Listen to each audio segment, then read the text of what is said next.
दोस्तों अगर आप ये वीडियो देख रहे हो तो हो सकता है कि आप अपने 11th कॉमर्स में या फिर 12th कॉमर्स में और कहीं ना कहीं आप ये इस मोटिव से हो कि मुझे क्या करना है, मुझे आज हमारे 11th कॉमर्स या फिर 12th कॉमर्स में इस कदर मेहनत कर रही, इस कदर मेहनत करके वो मुकाम हासिल करना है ताकि मैं अच्छो की क्या कर सकूं, मैं बोलती बंद करा सकूं जिन्होंने मुझे ये कहा था कि कॉमर्स लिया है और कॉमर्स लेकर क्या कुछ नहीं होने वाला। तो दोस्तों आज हम इस वीडियो में ये बात करने वाले हैं कि किस तरह से आप जो है आपके 11th या फिर 12th कॉमर्स में आप जो है अच्छे खासे मार्क्स क्या किस तरह से स्कोर कर सकते हो। तो सबसे पहली चीज अगर मैं बात करूं, जब कभी भी आप किसी चीज की भी प्रिपरेशन करो तो आपका जो होता है वो सिलेबस आपको क्या पता होना चाहिए। अब यहाँ पे सिलेबस क्यों, तो देखो जब हम किसी मंजिल को क्या कर लेते हैं, मंजिल पाने की जो एक ख्वाहिश होती है उसे पूरी करनी चाहते हैं तो सबसे पहली चीज उस मंजिल को हासिल कर क्या कैसे करना है वो हमें पता होना चाहिए। हमें यह पता होना चाहिए उस मंजिल को पाने के लिए मुझे किन रास्तों से गुजरना पड़ेगा, मुझे यह पता होना चाहिए उस रास्तों में मुझे क्या सारी कठिनाइयां आएंगी, मुझे यह पता होना चाहिए कि मुझे किस मोड़ पर क्या किस तरह का मोड़ लेना है और कहां मुझे ठहर कर क्या उस चीज के बारे में सोचनी है। तो वही चीज आपका सिलेबस करता है। सिलेबस हमें यह बताता है कि यहाँ पे मेरे चैप्टर्स में मुझे किन किन टॉपिक्स को सामना करना पड़ेगा। सिलेबस मुझे यह बताता है इन टॉपिक्स के मेरे एग्जाम में कितने वेटेज होंगे। ये चीज मुझे क्या आपका जो है सिलेबस ये हमें क्या बताता है। अब यहाँ पे अगर मैं बात करूं तो सिलेबस से आपको जो है चैप्टर्स के वेटेज के बारे में पता चलता है। अब यहीं पे अगर मैं बात करूं तो आपको साथ ही साथ ये भी चीजें पता चलेंगी कि मुझे किस चैप्टर पर बहुत ज्यादा फोकस करना है, क्योंकि ये मेरे एग्जाम में एक बहुत ही ज्यादा क्या वेटेज क्या रखता है और जिससे अगर मैं प्रिपेयर कर लेता हूं तो मैं क्या आपके कम से कम चैप्टर्स करके एक अच्छे से अच्छा मार्क्स क्या मैं स्कोर कर सकता हूं। और वो जो चीज आपको पता चलेगी वो आपके सिलेबस से पता चलेगी। तो सबसे पहली चीज आपके सिलेबस को बहुत ही भली भांति क्या जान लीजिए, आप ये समझ लीजिए मुझे आपके सिलेबस में क्या क्या सारी चीजें करनी है और किस तरह से चीजें करनी है। ये आप जब सिलेबस को क्या ओवरव्यू लेंगे तो आपको वहां पे पता चलेगा। अब दूसरी चीज यहां पे अगर मैं बात करूं तो अब पढ़ना कैसे वो आप डिसाइड कर लो। मुझे किस तरह से पढ़ना है, मुझे ऑनलाइन पढ़ना है, मुझे ऑफलाइन पढ़ना है, मुझे कहां से पढ़ना है, मुझे कोचिंग में पढ़नी है, मुझे किस तरह से चीजें करनी है ये आपको डिसाइड कर लो। लेकिन यहां पे हो सकता है कि यहाँ पे जो मोड्स होंगे वो वैरी करेंगे, लेकिन एक चीज वो वैरी नहीं करेगा, वो आपका क्या रहेगा, वो आपकी सेल्फ स्टडी रहेगी। दोस्तों देखो हमने पहले भी कहा है कि अगर आप चाहते हो कि रग रग में आपके जो कॉन्सेप्ट भरे, आप रग रग में आपकी जो चीजें है वो आपके दिमाग में आए तो आपको सेल्फ स्टडी का करना पड़ेगा। दोस्तों देखो आप कोचिंग क्लासेस चले जाओ, आप कॉलेजेस चले जाओ, आप ऑनलाइन मोड पे लेक्चर्स ले लो, लेकिन जब तक आप खुद से स्टडी नहीं करोगे तब तक वो जो चीज आप हासिल करना चाहते हो वो चीज होगी ही नहीं। क्योंकि कहीं ना कहीं ये सारी जो चीजें मैंने यहाँ पे बताई आपको, ये कहीं ना कहीं एक माध्यम है आपको उस मंजिल तक पहुंचाने का। लेकिन अगर उस माध्यम अगर जैसे फॉर एग्जांपल अगर मैं लेता हूं कि अगर आपको यहां से आपकी मंजिल जो है वो आपकी मुंबई है तो मुंबई के लिए आपकी जो ट्रेन होगी, बस होगी या फिर कार होगी, वो बस माध्यम होगी। लेकिन कहीं ना कहीं अगर वो बस आ रही है तो उस बस पे चढ़ना आपको है, आपका स्टॉप आने पे आपको रुकना है, यानी इनिशिएटिव आपको लेना पड़ेगा। तो यहाँ पे ये आपकी स्टडी में जो सेल्फ स्टडी होता है एक बहुत ही ज्यादा क्या एक मेजर इनिशिएटिव जो आपको क्या यहाँ पे लेना पड़ेगा।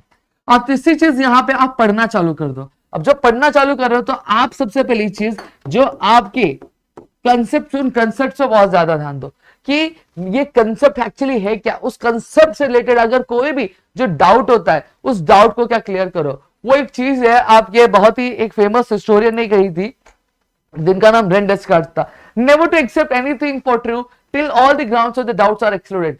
तो उस कॉन्सेप्ट से तब तक आप अपना जो है जिद मत तब तक मत हटा दो जब तक आपको इस कॉन्सेप्ट से रिलेटेड हर एक जो डाउट है वो क्लियर नहीं हो जाता।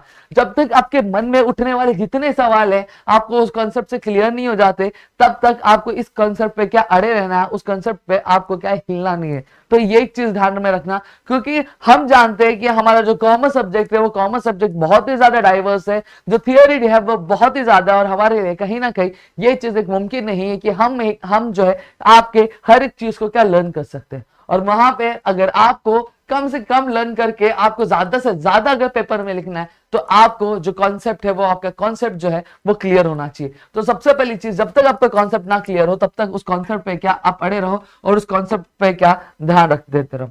अब चौथी चीज यहाँ पे अगर मैं बात करूंगा तो वो जो चीज है वो मैंने हमेशा आपसे बात की कि आपको नोट्स आपको प्रिपेयर करने हैं। अब हो सकता है कि आप रिलाई करोगे कि सर आप नोट्स प्रोवाइड कर दो, कि यहाँ पे मेरे दोस्त का नोट्स लूंगा, मैं वहां से नोट्स ले लूंगा, लेकिन मैं आपको एक बेस्ट तरीका बताऊं, आपको जो नोट्स है वो खुद से बनाना चाहिए। क्यों पता है क्या? जब आप खुद से नोट्स बनाओगे तो आप एक्चुअल में रीडिंग करोगे, जब आप खुद से नोट्स बनाओगे तो आप चीजों को खुद समझोगे, आप खुद से नोट्स बनाओगे तो चीजें दिमाग में जाएंगी आपके और आपको रिमेंबर रहेंगी। जैसे मैंने फर्स्ट चैप्टर आपका है तो फर्स्ट चैप्टर मुझे याद है कि science is the systematic of body of study, it is divided into the two part, that is natural science and social science. Natural science को एक्सैक्ट साइंस भी बोला जाता है और फिजिकल साइंस भी बोला जाता है, और वहीं सोशल साइंस को बिहेवियरल साइंस भी बोला जाता है और आपका एब्स्ट्रैक्ट साइंस भी बोला जाता है। एम्पिरिकल अप्रोच नेचुरल साइंस में होता है, सोशल साइंस में एम्पिरिकल अप्रोच नहीं होता है। इकोनॉमिक्स आपके ग्रीक वर्ड इकोनोमिया से डेराइव है, जिसका जिसका मतलब होता है मैनेजमेंट ऑफ हाउसहोल्ड, और इकोनॉमिक्स जो डील करता है आपके की ह्यूमन से, कि ह्यूमन बिहेवियर से, कि किस तरह से वो अपनी अनलिमिटेड वांट्स को आपके लिमिटेड मीन्स से क्या करता है, किस तरह से सेटिस्फाई करता है, हर एक जो ह्यूमन एस्पेक्ट होता है उससे क्या डील करता है। अब ये सारी चीजें मुझे किस तरह से याद है, क्योंकि जब हम पढ़ते हैं, जब हम चीजें पढ़ाते हैं, हम क्या करते हैं, नोट्स खुद से पढ़ते हैं, हम नोट्स हमारे खुद से बनाते हैं। जब मैं नोट्स खुद से बनाऊंगा तो वहां पे चीजें मेरे लिए बहुत ही ज्यादा क्या हो जाएंगी, ग्राब ऑन रहेंगी, चीजें मेरे लिए बहुत ज्यादा फ्रूटफुल रहेंगी कि मैं चीजों को क्या कर पाऊं। अब यहीं पे अगर मैं बात करूं, आपकी जो पांचवी चीज आपकी होनी चाहिए, पांचवी चीज जो होनी चाहिए दोस्तों, वो रेगुलर प्रैक्टिस होनी चाहिए। अब ये नहीं कि 10 दिन की जोश, 10 दिन की जिंदगानी और उसके बाद वही फिर अंधेरी रात, तो ये काम नहीं करना है। 10 दिन बहुत जोश था, बहुत अच्छा मेहनत किया, फिर उसके बाद वही अंधेरी रात, वही अपना माहौल था, हमने थोड़ी दिन पढ़ाई की, फिर उसके बाद हम फिर से वही हमारा जो रेगुलर रूटीन था वो नहीं होना है। तो यहाँ पे आपको मैंने कई बार कहा है कि जो चीजें वो एक दिन में मुमकिन नहीं होती।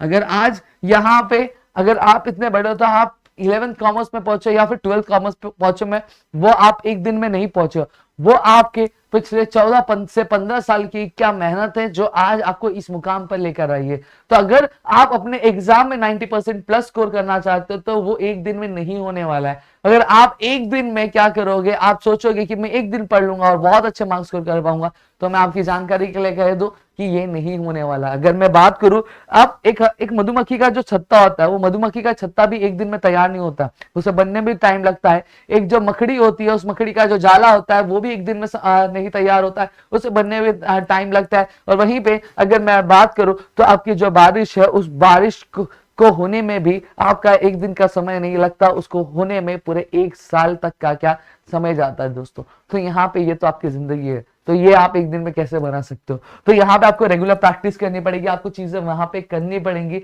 आपको जो है आपका एक शेड्यूल बनाना पड़ेगा कि दिन में मुझे इतने आज मुझे डेडिकेट करने हैं इस पर्टिकुलर सब्जेक्ट का, मुझे इतने आज मुझे इस चीज को डेडिकेट करने हैं, इतने पर्टिकुलर आज मुझे इस सब्जेक्ट के लिए डेडिकेट करना है। तो आपको एक फुल फ्लेजेड प्लान लेके आपको क्या चलना पड़ेगा। अगर आप एक फुल फ्लेज प्लान आप नहीं लेके चलोगे तो कहीं ना कहीं आपके जो रास्ते हैं वो आपकी और कठिनाइयों से और सारे ठोकरों से क्या भर क्या जाने वाली है।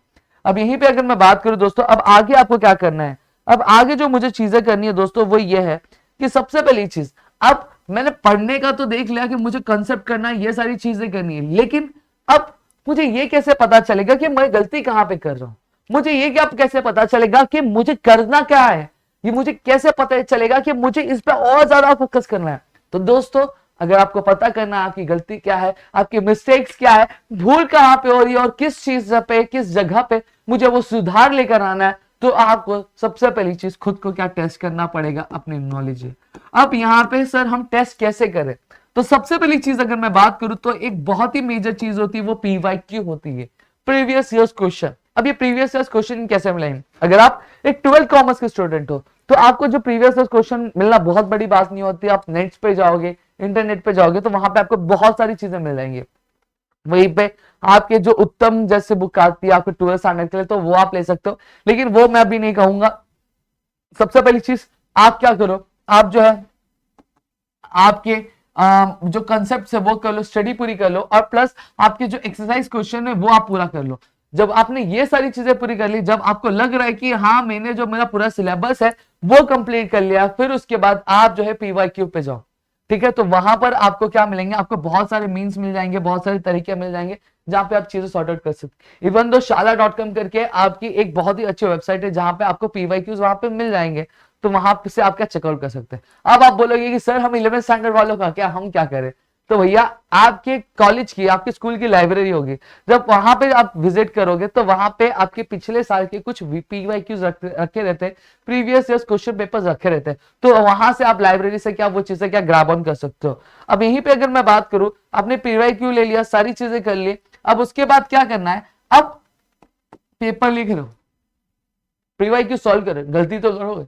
अब गलती देखो कहां हो रही है, मिस्टेक्स को एनालाइज करो कि भैया मेरी मिस्टेक कहां पे हो रही है, मेरी गलती कहां पे हो रही है, मुझे कहां पे सुधार करनी, ये चीज देखो। अगर यहाँ पे गलती हो रही है तो क्यों हो रही है, अगर यहाँ पे मेरे मार्क्स कट रहे तो क्यों कट रहे, और कट रहे तो किस तरह से कट रहे, वो चीजें समझ लो। ऐसी क्या चीज है जो मुझे क्या करे, इस क्वेश्चन में मुझे मार्क्स लाने से क्या पीछे हटा रही है, ये ऐसा क्या है जो मुझे कहीं ना कहीं आपकी झंझोड़ रही है, और इस वजह से मैं जो ये मार्क्स में नहीं लेके आ पा रहा हूं, वो चीजें समझो। गलती कहां पे रही है, मुझे कहां पे कितने पॉइंट्स लिखने और कहां पे कितने पॉइंट्स नहीं लिखने, ये भी चीजें आप समझो। क्योंकि आपका टाइम भी मैनेज होना चाहिए। अब ऐसा नहीं होना चाहिए कि मैं पेपर भर के लिखते जा रहा हूँ और आखिरी में पता चल रहा है कि जो समय था आपके एग्जाम का वो खत्म हो जा रहा और मेरी जो पेपर है वो क्या छूट जा रही है। तो अगर आप ये करते हो तो वो कहीं ना कहीं वो भी आपके लिए एक लैक पॉइंट होता है, और जो अपना आपका सपना है 90% तक का स्कोर करने का, वो कहीं ना कहीं आपको डूबता हुआ क्या वहां पे नजर आ जाएगा। तो आप जब भी पीवाई के साथ एक टाइमर सेट कर लो, वो टाइमर के हिसाब से आपको क्या सारी चीजें क्या करनी है। अब यहीं पे अगर मैं बात करूं तो अब आपको क्या करना है, आपको मिस्टेक्स आपकी हो गई, अब मिस्टेक्स आपने पता करी कि यहाँ यहाँ मेरी मिस्टेक्स, अब उनको सुधारना कैसे वो आपको पता करना।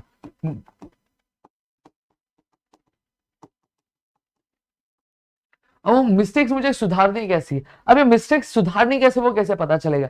अब गलती आपने ही की है, ठीक है, गलती आपने ही की तो आपको नहीं पता होगा, तो आपके जो टीचर्स होंगे आप उनसे पता कर लो, या फिर आपके जो मेंटर्स होंगे आप उनसे पता कर लो कि मुझे मैंने ये गलती की है। आप अपने टीचर से एक अच्छा रिलेशन बनाए रखे हो तो उनसे पूछो कि टीचर यहाँ पे मैंने यहाँ से लिखा, आप एक बार चेक कर लो, वहां पे वो आपको बताएंगे कि यहाँ पे क्या मिस्टेक हुआ है, यहाँ पे क्या गलती हुई है, मुझे क्या सुधार करना है। वो सारी चीजें वो आपके जो टीचर्स होंगे, या फिर आप क्लास जाते हो आप वहां क्लास पे पता कर लो, क्लास की जो टीचर्स होंगे या फिर जो एजुकेशनिस्ट होंगे वो आपको वहां पे आपको ये चीजें क्या बता देंगे। और साथ ही साथ यही चीज नहीं कि गलती करके आपको क्या वो चीजें भूल जानी है, आपको क्या करना है उसको याद भी रखना है कि हाँ मेरी इस पॉइंट पे गलती हुई थी और वो गलती मुझे सुधारनी है, वो गलती मुझे वापस रिपीट नहीं करनी। ये चीज आपको क्या ध्यान रखनी है दोस्तों।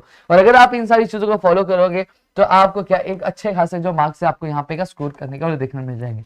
अब यहाँ पे अगर मैं बात करूं तो देखो सबसे पहली चीज अब यहाँ पे ये है, अब यहाँ पे आप बोलोगे कि सर अपने तो पूरा ये ही दे दिया तो अब क्या करें, तो यहाँ पे ये चीजें तो फॉलो करने। अब ये नहीं कह रहा कि मैं आपको ये पूरा इसमें डूबे जाना, डूबना तो है कि डूबना तो पड़ेगा ही, तो और साथ ही साथ आपको क्या आपको थोड़ा सा रिफ्रेशिंग एक्टिविटीज अगर आपको करनी रहेंगी तो वो एक्टिविटीज भी आप क्या कर सकते हो। बट ऐसा नहीं कि पढ़ाई 1 घंटे करो, रिफ्रेशिंग एक्टिविटी 5-6 घंटे की करो तो वो चीज नहीं लगेगी। अगर 1 घंटा करो तो 10 मिनट 15 मिनट आप फ्रेश हो सकते हो, फिर 1 घंटा वापस पढ़ाई करो, फिर 10-15 मिनट फ्रेश हो जाओ, 1 घंटा 10-15, तो इस तरह का जो टाइम है वो आपका यूटिलाइज करके आप एक अच्छा खासा मुकाम क्या हासिल कर सकते हो। अब यहीं पे अगर मैं बात करूं तो देखो 12th वालों का तो टेंशन नहीं है, 12th वाली कोई जो चीज है सारी सेम टू सेम रहेंगी, उसमें कुछ चेंजेस होने वाला नहीं। लेकिन अब यहाँ पे मैं 11th वालों के बारे में कुछ बात कर लेना चाहूंगा।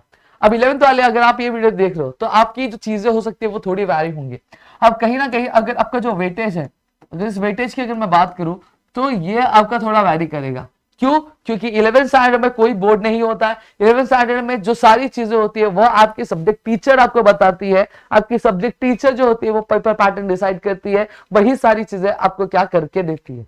तो यहाँ पे आपको जो वेटेज वाली जो प्रॉब्लम है वो यहाँ पे थोड़ी फेस करने मिलेंगी। तो आपको करना कुछ नहीं है, बस आपकी जो टीचर बोल रही है वो आप चीजें फॉलो करो, जो टीचर करा रही है वो आप फॉलो करो, वहां पे आपको मिल जाएगा। अब यहाँ पे कई दिनों से जो स्टूडेंट्स वो यहाँ पे पैटर्न मांग रहे थे कि सर 11th स्टैंडर्ड का पेपर पैटर्न बताओ, यूनिट टेस्ट का ये बताओ वो बताओ।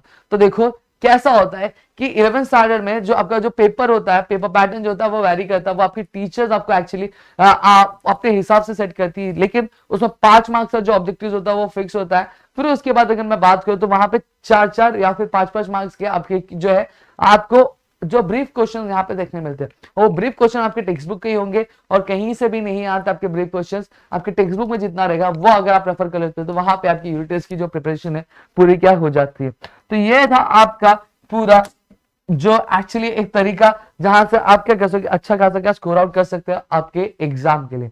तो मेरे ख्याल से आपको चीज समझी होंगे दोस्तों। लग जाओ दौड़ में, रेस में आगे बढ़ना है तो आज से ही शुरुआत करनी पड़ेगी। अगर आज से शुरुआत नहीं करोगे तो बहुत देर हो जाएगी। और वही एक चीज कहते नहीं कि पछताने के से तब क्या फायदा जब चिड़िया चुग गई खेत। तो ये नौबत ही मत डाल दो, ठीक है। तो कल कल ना करते हो, आज से, अभी से, इसी वक्त से क्या वो चीज की क्या शुरुआत कर दो आप लोग।